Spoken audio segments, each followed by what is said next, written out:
ہے رمضان میں آتی نماز تراویح، سنو کیا سکھاتی نماز تراویح۔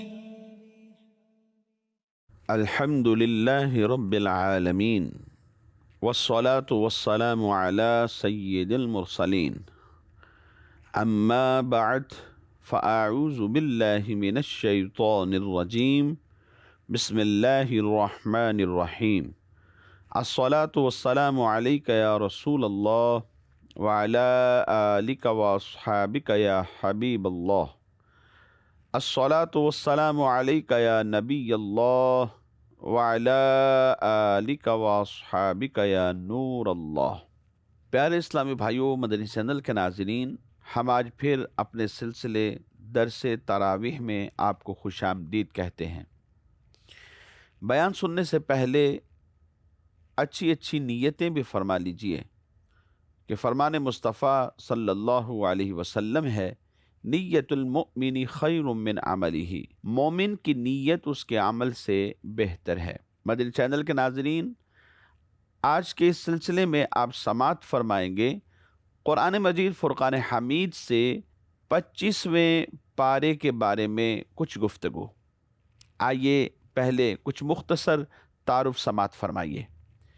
25ویں سپارے کے آغاز میں ہی سورہ حامیم سجدہ کا کچھ حصہ ہے، اور پھر اس کے بعد سورہ شورا، اور سورہ شورا کے بعد سورہ زخرف، اور پھر سورہ دخان، اور سورہ دخان کے بعد سورہ جاسیہ ہے۔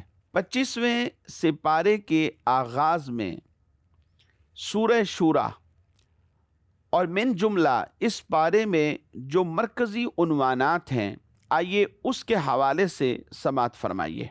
اس پارے میں اللہ تبارک و تعالیٰ کی وحدانیت پر ایمان لانے، رسول کریم صلی اللہ تعالیٰ علیہ وآلہ وسلم کی رسالت درست ہونے، لوگوں کو مرنے کے بعد دوبارہ زندہ کیے جانے کے حوالے سے تذکرہ کیا گیا، اعمال کی جزا و سزا ملنے کی تصدیق کرنے، اور اللہ تبارک و تعالیٰ کی وحی کے بارے میں کلام فرمایا گیا۔ اور سورہ شورا کی ابتدا میں ہی بیان کر دیا گیا کہ جس طرح لوگوں تک اللہ تبارک و تعالیٰ کے احکام پہنچانے کے لیے اللہ تبارک و تعالیٰ نے تمام انبیاء و مرسلین علیہم الصلاۃ والسلام کی طرف وحی فرمائی، اسی طرح اپنے پیارے حبیب صلی اللہ علیہ وسلم کی طرف بھی وحی نازل فرمائی۔ اس کے ساتھ ساتھ یہ بیان کیا گیا کہ زمین و آسمان میں موجود ہر چیز اللہ تبارک و تعالیٰ کی ملک ہے، وہی ہر چیز کا مالک ہے، اور اس کی عظمت و شان یہ ہے کہ اس کی کبریائی کی ہیبت سے آسمان جیسی عظیم مخلوق پھٹنے کے بالکل قریب ہو جاتی ہے۔ فرشتے اللہ تبارک و تعالیٰ کی حمد اور اس کی تسبیح کرتے ہیں، اور زمین والوں کے لیے مغفرت کی دعائیں بھی مانگتے ہیں، اور مشرکین کے تمام اعمال اللہ تبارک و تعالیٰ کے سامنے ہیں۔ بتا دیا گیا کہ تمام نبیوں کو ایک ہی حکم دیا گیا، اور وہ یہ ہے کہ وہ دین کو صحیح طریقے سے قائم کریں، یعنی اللہ تبارک و تعالیٰ کی طرف سے دین پر جس طرح عمل کرنے کا فرمایا گیا ہے، بغیر کسی کمی اور بغیر کسی بیشی کے اسی طرح عمل کریں، کسی بھی کمی بیشی کی اجازت نہیں ہے۔ اور یہ بھی اس بارے میں اس سورہ مبارکہ میں بیان کر دیا گیا کہ دنیا و آخرت میں کامیابی حاصل کرنے والے وہ لوگ ہیں جو عمل آخرت کے لیے کرتے ہیں۔ بے حیائی کے کاموں سے بچنے کا کہا گیا، بدلہ لینے پر قادر ہونے کے باوجود معاف کر دینا چاہیے۔ اپنے رب تبارک و تعالیٰ کے احکام کی بندے کو چاہیے کہ پیروی کرے، علم و معرفت رکھنے والوں سے باہم مشاورت کرے، ان سے مشورہ کر کے پھر سٹیپ اٹھائے، ظلم اور سرکشی کرنے والوں کو سزا دے، اور مصیبت آنے پر انسان کو چاہیے کہ صبر کرے۔ جہنم کی ہولناکیاں، اہل جہنم کا نقصان میں ہونا، عذاب دیکھ کر دنیا کی طرف لوٹ جانے کی تمنا کرنا، یہ سب چیزیں بھی اس پارے میں بیان کی گئی۔ اس کے ساتھ ساتھ اس سورہ مبارکہ کے آخر میں یہ بیان کر دیا گیا کہ اللہ تبارک و تعالی جس سے چاہے اپنی مشیت کے مطابق اولاد عطا فرماتا ہے اور جسے چاہے اسے اولاد سے محروم کر دیتا ہے۔ نیز وحی کی اقسام اور قرآن پاک کی عظمت و شان کو بیان کیا گیا کہ یہ آخری آسمانی کتاب ہے۔ اور پھر اس بارے میں سورہ زخرف کہتے ہیں سونے کو۔ کسی چیز کے حسن کا کمال بھی زخرف ہوا کرتا ہے۔ اس سورہ مبارکہ میں ابتدا میں ہی بیان کر دیا گیا کہ قرآن مجید عربی زبان میں اللہ تبارک و تعالی کا کلام ہے، اور اسے عربی زبان میں نازل کرنے کی حکمت یہ ہے کہ اولین مخاطب یعنی عرب والے اس کے معانی اور احکام کو سمجھ سکیں۔ فرما دیا گیا اِنَّا جَعَلْنَاهُ قُرْآنًا عَرَبِيًّا لَعَلَّكُمْ تَعْقِلُونَ، ہم نے اسے عربی قرآن اتارا تاکہ تم اسے سمجھو۔ انبیاء کرام علیہم السلام کا مذاق اڑانے والی سابقہ امتوں کا انجام بیان کر کے اللہ تبارک و تعالیٰ نے اپنے پیارے محبوب صلی اللہ علیہ وسلم کو کفار کی طرف سے پہنچنے والی اذیتوں پر تسلی دی اور کفار مکہ کو ڈرایا کہ اگر یہ اپنی حرکتوں سے باز نہ آئے تو ان کا انجام بھی سابقہ گزری ہوئی امتیں جو ہلاک ہو گئی ان کے لوگوں کے جیسا ہوگا۔ کفار مکہ فرشتوں کی عبادت کرتے اور انہیں اللہ تبارک و تعالیٰ کی بیٹیاں قرار دیا کرتے تھے۔ اس پر ان کا شدید رد کر دیا گیا کہ بیٹیوں کے معاملے میں ان کا اپنا حال بیان کر دیا گیا کہ جب ان میں سے کسی کو بیٹی پیدا ہونے کے بارے میں بتایا جاتا ہے تو دن بھر اس کا منہ کالا رہتا ہے اور وہ غم و غصے میں بھرا رہتا ہے۔ اور یہ بتا دیا گیا کہ فرشتوں کی عبادت کرنے کے معاملے میں ان کے پاس کوئی عقلی اور نقلی دلیل موجود نہیں ہے، بلکہ یہ صرف اپنے باپ دادا کے نقش قدم پر چلتے ہیں۔ اور یہی حال ان سے پہلے کے جو کفار تھے ان کا بھی تھا کہ ان کے پاس بھی اپنے باپ دادا کی اندھی پیروی کے علاوہ شرک کی کوئی اور دلیل موجود نہ تھی۔ بس یہی کہہ دیتے تھے کہ ہمارے آباء و اجداد کا دین ہے، لہذا اس کی وجہ سے ہم ایسا کر رہے ہیں، حالانکہ یہ بات اصل نہیں۔ حضرت ابراہیم علیہ نبینا علیہ الصلوۃ والسلام اور آپ کی قوم کا ذکر اس پارے میں سورہ زخرف میں کیا گیا۔ حضرت موسیٰ علیہ السلام اور آپ کی قوم کا ذکر ہے۔ حضرت عیسیٰ علیہ السلام اور ان کی قوم کے واقعات بیان فرمائے گئے تاکہ کفار مکہ ان قوموں کے اعمال کے جو نتائج تھے انہیں سن کر عبرت اور نصیحت حاصل کریں، اور اس کے ساتھ ساتھ حضور اقدس صلی اللہ علیہ وسلم پر وحی نازل ہونے کے بارے میں کفار کے جو اعتراضات تھے ان کا جواب بھی بیان کر دیا گیا۔ دنیا کے ساز و سامان اور زیب و زینت کی اللہ تبارک و تعالیٰ کی بارگاہ میں کوئی بھی قدر و قیمت نہیں، اور آخرت کی نعمتیں وہ تو پرہیزگاروں کے لیے ہیں۔ بتایا گیا کہ متقی مسلمانوں کے علاوہ دیگر لوگ قیامت کے دن ایک دوسرے کے دشمن ہو جائیں گے۔ الاخلاء یومئذ بعضهم لبعض عدو الا المتقین، اور فرما بردار مسلمان اس دن بے خوف ہوں گے اور انہیں نیک اعمال کے صدقے میں جنت کی عظیم الشان نعمتیں ملیں گی، جبکہ کافر ہمیشہ کے لیے جہنم کے عذاب میں رہیں گے، اور جہنم میں ان کا چیخنا، چلانا، فریادیں کرنا انہیں کوئی کسی قسم کا فائدہ نہ دے گا۔ اس سورہ مبارکہ کے آخر میں نبی کریم صلی اللہ علیہ وسلم کے خلاف جو دار الندوہ میں تیار کی گئی خلاف سازشیں تھیں، کفار مکہ یہ سازشیں کیا کرتے تھے، اس حوالے سے بھی کچھ تذکرہ کیا گیا۔ اس کے علاوہ اس پارے میں سورہ دخان ہے۔ دخان دھوئیں کو کہتے ہیں۔ اس سورت کی آیت نمبر 10 میں دھوئیں کا ذکر ہے، اسی مناسبت سے اس کا نام بھی سورہ دخان رکھا گیا۔ سورہ دخان کی بے شمار فضائل ہیں۔ ایک حدیث مبارک آپ کی گوش گزار کرتا ہوں۔ نبی اکرم صلی اللہ علیہ وسلم نے ارشاد فرمایا، جس نے رات کے وقت سورہ حامیم دخان کی تلاوت کی تو وہ اس حال میں صبح کرے گا کہ اس کے لیے 70,000 فرشتے استغفار کر رہے ہوں گے۔ اس سورہ مبارکہ میں اللہ تبارک و تعالیٰ نے ابتدا میں ہی قرآن مجید کو شب قدر میں نازل کیا، اس کا تذکرہ فرمایا، اور اس رات میں اللہ تبارک و تعالیٰ کے حکم سے تمام احکام فرشتوں کے درمیان میں تقسیم کر دیے جاتے ہیں، اور یہ بتا دیا گیا کہ کفار مکہ قرآن مجید کے بارے میں شک میں پڑے ہوئے ہیں، اور جس دن انہیں عذاب دیا جائے گا تو اس دن وہ عذاب دور کیے جانے کی فریادیں کریں گے اور ایمان قبول کرنے کا اقرار کریں گے، اور ان کا حال یہ ہے کہ اگر ان سے عذاب کو دور کر بھی دیا جائے تو بھی یہ ایمان نہیں لائیں گے، کیونکہ نبی پاک صلی اللہ علیہ وسلم کے واضح معجزات دیکھ کر یہ ایمان نہیں لائے، تو پھر اب کہاں لائیں گے؟ اور یہی حال ان سے پہلے کفار کا تھا کہ وہ بھی روشن نشانیاں دیکھنے کے باوجود اپنے کفر پر قائم رہے، اور اس کی مثال کے طور پر یہ بھی بیان کر دیا گیا جیسے حضرت موسیٰ علی نبینا وعلیہ الصلاۃ والسلام اور فرعون کا واقعہ ہے۔ فرعون اور اس کی قوم کا دردناک انجام کیا ہوا یہ بیان کیا گیا تاکہ کفار مکہ اس سے عبرت حاصل کریں۔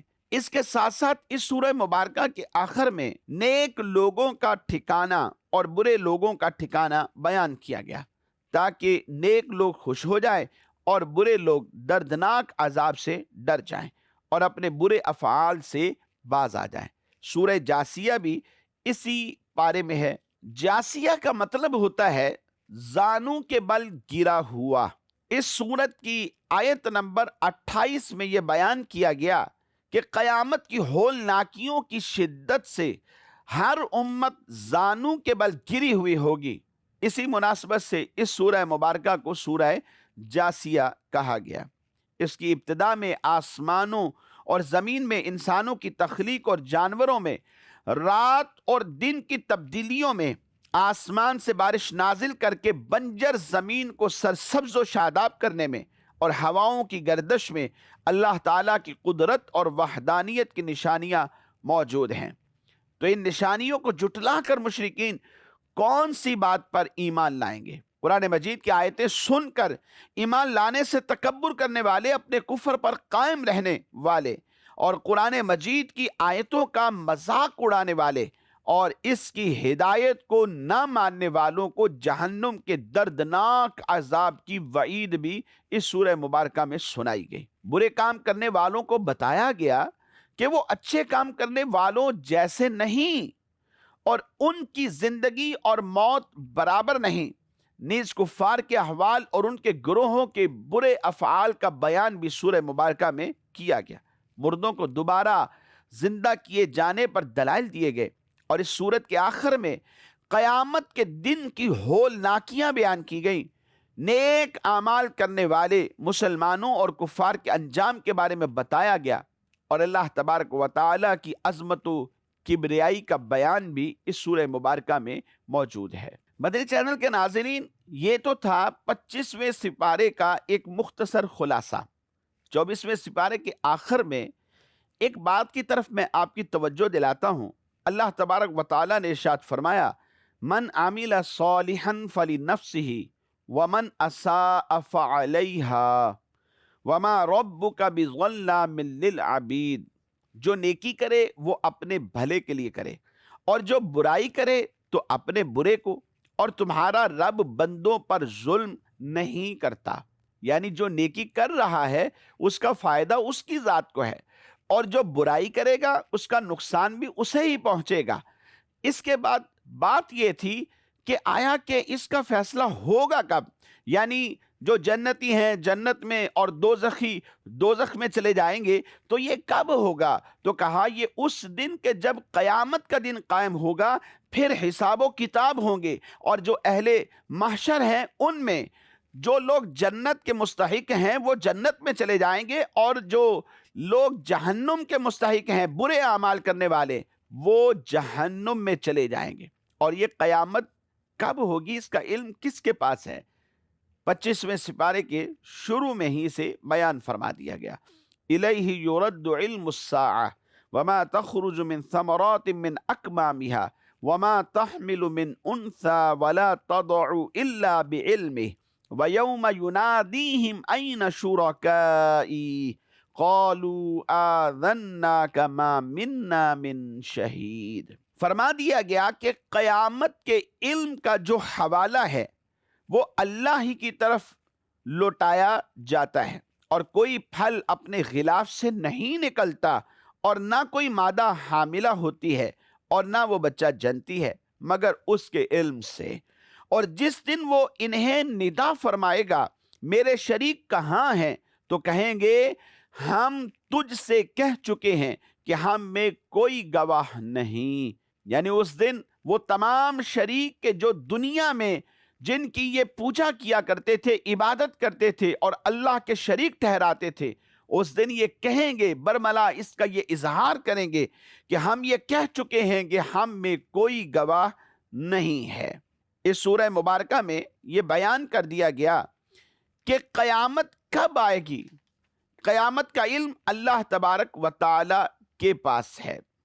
سورہ اعراف میں بھی اس کا ذکر موجود ہے۔ اللہ تبارک و تعالی ارشاد فرماتا ہے یسألونک عن الساعۃ ایان مرساہا قل انما علمها عند ربی لا یجلیها لوقتها الا هو ثقلت فی السماوات والارض لا تأتیکم الا بغتہ یسألونک کأنک حفی عنها قل انما علمها عند اللہ۔ آپ سے قیامت کے متعلق سوال کرتے ہیں کہ اس کے قائم ہونے کا وقت کب ہے، تم فرماؤ اس کا علم تو میرے رب کے پاس ہے، اسے وہی اس کے وقت پر ظاہر فرمائے گا۔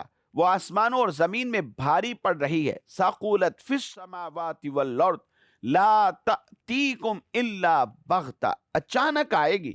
آپ سے ایسا پوچھتے ہیں گویا آپ اس کی خوب تحقیق کر چکے ہیں۔ تم فرماؤ اس کا علم تو اللہ ہی کے پاس ہے، لیکن اکثر لوگ نہیں جانتے۔ مفسر قرآن علامہ احمد ساوی رحمۃ اللہ تعالی علیہ فرماتے ہیں قیامت قائم ہونے کے وقت کا علم اللہ تبارک و تعالی کے ساتھ خاص ہونا اس بات کے منافی نہیں کہ رسول اللہ صلی اللہ تعالی علیہ وآلہ وسلم اس وقت تک دنیا سے تشریف نہ لے گئے جب تک اللہ تبارک و تعالی نے آپ کو جو کچھ ہو چکا ہے، جو ہو رہا ہے اور جو کچھ آئندہ ہونے والا ہے اس کا علم نہ عطا فرمایا ہو۔ اور اسی میں سے قیامت قائم ہونے کے وقت کا علم بھی ہے۔ البتہ نبی پاک صلی اللہ تعالی علیہ وآلہ وسلم کو اگر پتا تھا تو آپ نے لوگوں پر ظاہر کیوں نہیں فرمایا؟ فرمایا نبی کریم صلی اللہ علیہ وسلم کو اصل میں حکم ہی یہ دیا گیا کہ اس کے علم کو چھپایا جائے، تو اس لیے اللہ تبارک و تعالیٰ کے اس حکم کے مطابق آپ نے ظاہر نہ فرمایا، کیونکہ یہ اللہ تبارک و تعالیٰ کے اسرار میں سے ہے۔ اس 25ویں سپارے کی سورہ شورى میں اللہ تبارک و تعالیٰ نے یہ بھی واضح کر دیا کہ حضرت نوح علیہ نبینا وعلیہ الصلوۃ والسلام سے لے کر کے نبی پاک صلی اللہ تعالی علیہ وآلہ وسلم تک دین کا ایک ہی راستہ مقرر کیا اور سب اس بات پر متفق ہیں۔ ارشاد فرمایا شرع لکم من الدین ما وصى به نوحا والذی اوحینا الیک وما وصينا به إبراهيم وموسى وعيسى أن أقيموا الدين ولا تتفرقوا فيه كبر على المشركين ما تدعوهم إليه الله يجتبي إليه من يشاء ويهدي إليه من ينيب۔ ارشاد فرمایا تمہارے لیے دین کی وہ راہ ڈالی جس کا حکم اس نے نوح کو دیا اور جو ہم نے تمہاری طرف وحی کی، اور جس کا حکم ہم نے ابراہیم اور موسیٰ اور عیسیٰ کو دیا کہ دین ٹھیک رکھو اور اس میں پھوٹ نہ ڈالو۔ مشرکوں پر بہت ہی گراں ہے وہ جس کی طرف تم انہیں بلاتے ہو، اور اللہ اپنے قریب کے لیے چن لیتا ہے جسے چاہے اور اپنی طرف راہ دیتا ہے اسے جو رجوع لائے۔ مدنی چینل کے ناظرین، وہ کیا راستہ ہے دین کا جو سب کے لیے ایک ہے؟